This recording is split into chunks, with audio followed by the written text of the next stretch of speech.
तो आइए इस रहस्यमय किस्से को अफरोज की नज़रों से सुनते हैं। और हाँ दोस्तों, अगर आपको हमारी ये कोशिश पसंद आए तो वीडियो को लाइक करें और चैनल को सब्सक्राइब करके हमारा साथ जरूर दें। अफरोज पेशे से एक ट्रक ड्राइवर था। उसका काम अक्सर रातों में लंबा सफर करना और माल को एक शहर से दूसरे शहर पहुंचाना होता था। वो एक मजबूत इरादों वाला आदमी था, लेकिन दिल से काफी अकेला। शादी अभी तक नहीं हुई थी और उसका ज्यादातर वक्त स्टीयरिंग पकड़कर सड़कों पर बीतता था। उस रात का किस्सा भी कुछ ऐसा ही था। अगस्त की काली रात थी, आसमान बादलों से ढका हुआ, बिजली गरज रही थी और हल्की हल्की बारिश हो रही थी। अफरोज को कानपुर से गोरखपुर की तरफ एक ट्रक लेकर जाना था। ट्रक में लोहे के सरिये भरे थे, भारी लोड और रास्ता भी काफी लंबा। रास्ते का सबसे खतरनाक हिस्सा था नेशनल हाईवे से लगकर गुजरने वाला घना जंगल। इस जंगल के बारे में कई कहानियां मशहूर थीं। लोग कहते थे कि वहां अक्सर हादसे होते हैं, गाड़ियां बेवजह पलट जाती हैं, ड्राइवरों की मौत हो जाती है। कई लोग ये भी कहते कि रात के अंधेरे में एक औरत सफेद साड़ी पहनकर सड़क पर दिखाई देती है और देखते ही देखते गायब हो जाती है। अफरोज ने बचपन से ये बातें सुनी थी, लेकिन उसने कभी इन बातों पर ध्यान नहीं दिया। उसका मानना था भूत प्रेत कुछ नहीं होते, ये सब लोगों का वहम है। लेकिन उस रात उसकी ये सोच बदलने वाली थी। रात के करीब 11:30 बजे अफरोज उस जंगल के रास्ते पर पहुंच गया। चारों तरफ सन्नाटा था, सिर्फ झींगुरों की आवाज और कभी कभार उल्लू की डरावनी चीख सुनाई देती। ट्रक की हेडलाइट घुप अंधेरे को चीरती हुई आगे बढ़ रही थी। अचानक उसे लगा कि कोई आवाज आ रही है, जैसे कोई औरत रो रही हो। उसने खिड़की का शीशा नीचे किया। बारिश की हल्की बूंदें उसके चेहरे पर पड़ीं। आवाज सचमुच पास ही से आ रही थी। ये कौन हो सकता है इस जंगल में, उसने खुद से कहा। वो ट्रक धीरे धीरे चलाने लगा। अचानक हेडलाइट की रोशनी में एक आकृति नजर आई। सफेद कपड़े पहने एक औरत, लंबे खुले बाल, सड़क के बीचों बीच खड़ी थी। अफरोज का दिल जोर जोर से धड़कने लगा। उसने तुरंत ब्रेक लगाया। ट्रक चीखते हुए रुक गया। वो औरत धीरे धीरे उसकी तरफ देखने लगी। उसका चेहरा हड्डियों जैसा सफेद, आंखें बिल्कुल लाल। अफरोज के हाथ पैर कांप गए। हे अल्लाह, ये क्या है, उसने बुदबुदाया। औरत ने हाथ उठाकर इशारा किया, मुझे अपने साथ ले चलो। अफरोज को लगा जैसे उसका गला सूख गया हो। वो समझ नहीं पा रहा था कि ब्रेक छोड़कर भागे या वहीं खड़ा रहे। उसने हिम्मत जुटाई और एक्सीलेटर दबा दिया। ट्रक झटके से आगे बढ़ा और औरत पीछे छूट गई। लेकिन कुछ ही सेकंड बाद उसे महसूस हुआ कि ट्रक की छत पर कोई भारी चीज कूदकर बैठ गई है। धड़ाम, ट्रक हिल गया। अफरोज ने शीशे से पीछे झांका। वहां कुछ नहीं था। लेकिन तभी उसके बगल वाली सीट पर वही औरत बैठी थी। उसका चेहरा अब और भी डरावना हो गया था। आंखों से खून की धार बह रही थी। तुम्हें मैंने कहा था, मुझे अपने साथ ले चलो। अफरोज चीख पड़ा और ट्रक जोर से झटका खाकर दाईं तरफ मुड़ा। उसने ब्रेक लगाया और ट्रक सड़क किनारे रोक दिया। वो दरवाजा खोलकर नीचे कूद गया और पूरी ताकत से भागने लगा। अफरोज पूरी ताकत से भाग रहा था। उसके कानों में सिर्फ अपनी धड़कनों और कदमों की आवाज गूंज रही थी। चारों तरफ घना अंधेरा और पेड़ों की सरसराहट थी। बारिश अब तेज हो चुकी थी और जमीन कीचड़ से भर गई थी। वो भागते भागते जंगल के भीतर चला गया। पीछे मुड़कर देखा तो ट्रक अब बहुत दूर रह गया था, लेकिन वो औरत नहीं, वो चुड़ैल कहीं दिखाई नहीं दे रही थी। शायद मैंने उसे पीछे छोड़ दिया, उसने खुद से कहा, लेकिन उसका डर कम नहीं हुआ। अचानक सामने रास्ता बंद हो गया। एक बहुत बड़ा बरगद का पेड़ रास्ते में गिरा हुआ था। पेड़ की जड़ों में लाल लाल धागे, नींबू और टूटी चूड़ियां बंधी थीं। अफरोज को लगा जैसे ये कोई टोने टोटके की जगह हो। उसका गला सूख गया। वो पलटकर दूसरी तरफ भागने लगा। लेकिन तभी पीछे से वही आवाज गूंजी, अफरोज, अब तुम कहीं नहीं जा सकते। उसकी रीढ़ की हड्डी तक में ठंडक उतर गई। उसने मुड़कर देखा। बरगद के पेड़ की जड़ों से वही औरत बाहर निकल रही थी।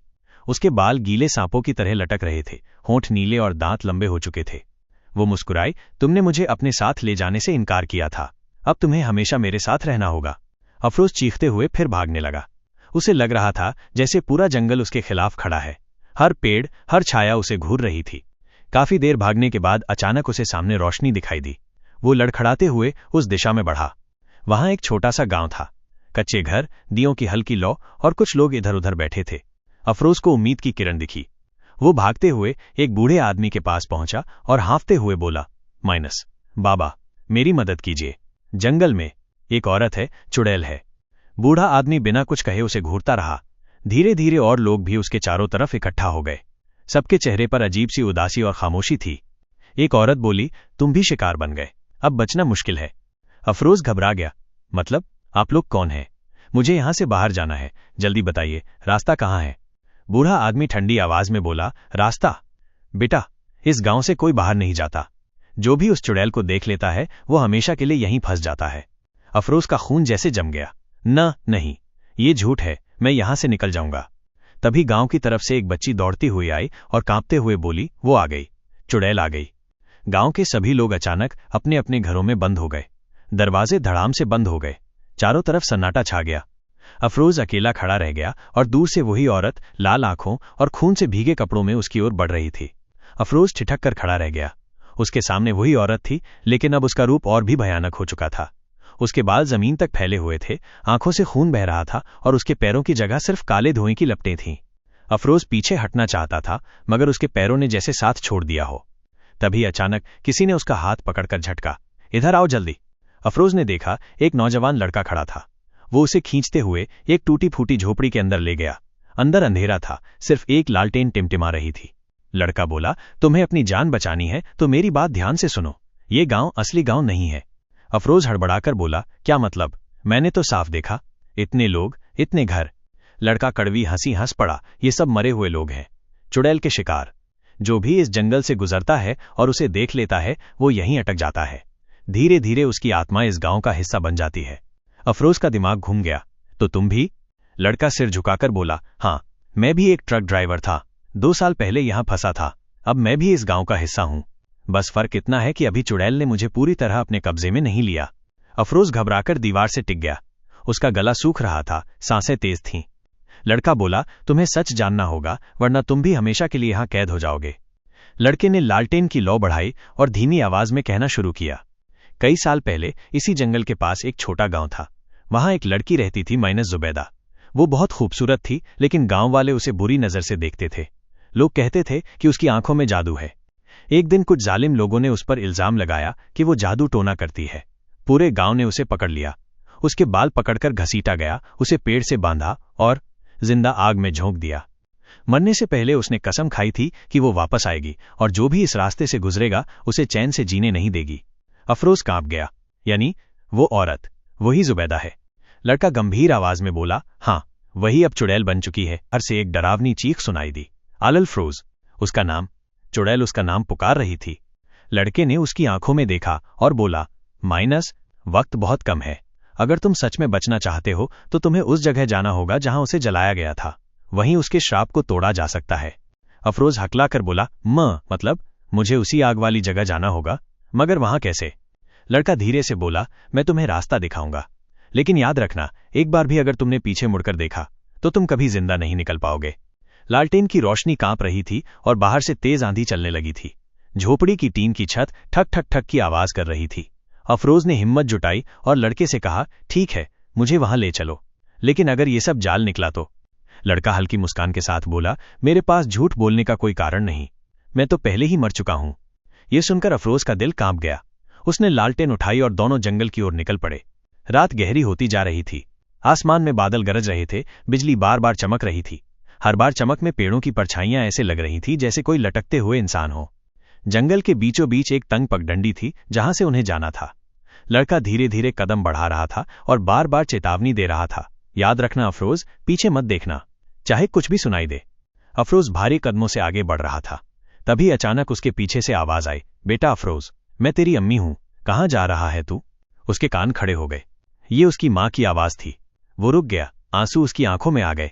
लेकिन लड़का तुरंत चिल्लाया, ये धोखा है, मुड़ना मत। अफरोज ने आंखें भींच लीं और खुद को आगे बढ़ाने लगा। कुछ कदम बाद फिर से आवाज आई, अफरोज, मैं तेरी बहन हूं, देख, मैं यहां हूं। उसका दिल चीर गया, लेकिन उसने दांत भींचकर कदम नहीं रोके। आखिरकार वे एक खुले मैदान में पहुंचे। वहां जली हुई लकड़ियों और राख का ढेर पड़ा था। वहीं पर कई नींबू, टूटी चूड़ियां और राख से सनी हड्डियां बिखरी थीं। लड़के ने कांपती आवाज में कहा, यही वो जगह है जहां जुबैदा को जिंदा जलाया गया था।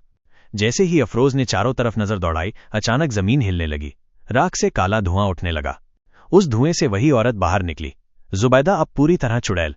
उसके बाल तूफान की तरह उड़ रहे थे, आंखें लाल आग जैसी चमक रही थीं और उसकी आवाज पूरे जंगल में गूंज रही थी, तुम सोचते हो यहां आकर मुझे रोक दोगे? अब तुम भी हमेशा के लिए मेरे साथ रहोगे। वो हवा में उड़ती हुई उनकी तरफ बढ़ी। अफरोज डर के मारे पीछे हट गया, लेकिन लड़के ने उसका हाथ पकड़ लिया और बोला, सुनो, उसके श्राप को तोड़ने का एक ही तरीका है, उसकी राख पर पवित्र पानी छिड़को, तभी उसकी आत्मा मुक्त होगी। अफरोज ने हड़बड़ाकर पूछा, पवित्र पानी कहाँ मिलेगा? लड़के ने झट से अपनी कमर से एक छोटी शीशी निकाली। ये मैंने अपने साथ रखा था, लेकिन अकेले होने के कारण कभी हिम्मत नहीं जुटा पाया। आज शायद तुम कर सको। जुबैदा अब उनके ठीक सामने थी। उसके लंबे नाखून हवा में लहराते हुए अफरोज के चेहरे की ओर बढ़ रहे थे। अफरोज कांपते हुए आगे बढ़ा। उसके हाथ में शीशी थी। चुड़ैल ने डरावनी हंसी हंसी, तुम जैसे नादान इंसान मुझे खत्म कर सकते हो? मैंने न जाने कितनों की जान ली है। इतना कहकर उसने अफरोज की गर्दन पकड़ ली। उसकी पकड़ बर्फ जैसी ठंडी थी। अफरोज का दम घुटने लगा, लेकिन उसने पूरी ताकत लगाकर शीशी की ढक्कन खोली और राख के ढेर पर पानी छिड़क दिया। छपाक! जैसे ही पानी गिरा, जमीन कांप उठी। राख से धुआं उठने लगा और चुड़ैल की चीख जंगल को हिला गई। ना! उसका चेहरा धीरे धीरे पिघलने लगा। उसकी आंखें बुझ गईं। पूरा जंगल चीखों से गूंज उठा। अफरोज ने आखिरी बूंद तक पानी राख पर डाल दिया और देखते ही देखते जुबैदा की काली परछाई राख में समा गई। जंगल में गूंजती हुई चीखें धीरे धीरे खामोश हो गईं। राख पर छिड़का गया पवित्र पानी अब शांत हो चुका था। बरगद के पेड़ की शाखाएं स्थिर हो गईं, हवाओं का शोर थम गया और माहौल में एक अजीब सी शांति छा गई। अफरोज हांफते हुए जमीन पर बैठ गया। उसका शरीर पसीने से भीगा हुआ था, सांसें तेज थीं और दिल जोर जोर से धड़क रहा था। लड़के ने उसकी ओर देखते हुए कहा, तुमने कर दिखाया अफरोज, तुमने जुबैदा की आत्मा को मुक्त कर दिया। अफरोज की आंखों में चमक आ गई। उसने राहत की सांस ली। मतलब अब सब खत्म हो गया? लड़के ने मुस्कुराकर सिर हिलाया, हाँ, लेकिन अब हमें वापस जाना होगा। दोनों धीरे धीरे उस गांव की ओर लौटे जहां अफरोज पहले पहुंचा था। लेकिन जैसे ही उन्होंने गांव की सीमा पार की, अफरोज ने देखा वो सारे घर जो पहले मिट्टी और ईंटों से बने थे, अब सिर्फ जले हुए खंडहर थे। हर दीवार पर काली राख जमी थी, दरवाजे टूटे हुए थे, और जिन लोगों को उसने पहले देखा था वो सब वहां नहीं थे। सिर्फ पेड़ों की शाखाओं पर लटकी हुई सफेद धुंध की परछाइयां थीं। अफरोज डर से कांप गया। ये क्या? वो सारे लोग कहां गए? लड़का गंभीर आवाज में बोला, अब वो सब मुक्त हो चुके हैं। असली दुनिया में शायद उनके नाम तक मिट चुके होंगे, लेकिन उनकी आत्माएं अब चैन में होंगी। अफरोज ने हैरानी से पूछा, तो तुम भी मुक्त हो जाओगे? लड़का मुस्कुराया। उसकी आंखों में हल्की चमक आई। हाँ अफरोज, अब मेरा काम पूरा हो गया, मैं भी जा रहा हूं। इतना कहकर वो धीरे धीरे धुंध में घुलने लगा। अफरोज चीख पड़ा, रुको, मुझे अकेला मत छोड़ो। लेकिन लड़का धीरे धीरे गायब हो गया। अब अफरोज पूरी तरह अकेला था। वो लड़खड़ाते कदमों से वापस अपने ट्रक की ओर बढ़ा। बरगद का पेड़ अब रास्ते से हट चुका था। ट्रक वहीं खड़ा था, मगर उसका इंजन बंद था। अफरोज ड्राइविंग सीट पर बैठा और कांपते हाथों से चाबी घुमाई। घर, ट्रक स्टार्ट हो गया। वो धीरे धीरे सड़क पर निकल पड़ा। बारिश थम चुकी थी, आसमान में हल्की रोशनी उभरने लगी थी। अफरोज ने सोचा, अब सब खत्म हो गया, मैं बच गया। लेकिन जैसे ही उसने रियर व्यू मिरर में देखा, उसकी आंखें फटी की फटी रह गईं। पीछे की सीट पर वही औरत बैठी थी। सफेद साड़ी, गीले बाल, लाल आंखें।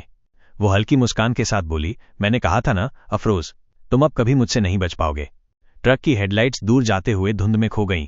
किसी को नहीं पता कि उस रात अफरोज के साथ आगे क्या हुआ। कुछ कहते हैं कि उसका ट्रक कभी गंतव्य तक नहीं पहुंचा। कुछ कहते हैं कि सुबह उस ट्रक को सड़क किनारे खड़ा पाया गया, लेकिन ड्राइवर कहीं नहीं था। और कुछ लोगों का दावा है कि अब नेशनल हाईवे -27 पर एक नया भूतिया किस्सा जुड़ गया है। रात में अगर ट्रक ड्राइवर अफरोज का ट्रक सामने से आता दिखाई दे, तो साइड मत देना, क्योंकि उस ट्रक में अब सिर्फ इंसान नहीं, बल्कि चुड़ैल भी सफर करती है।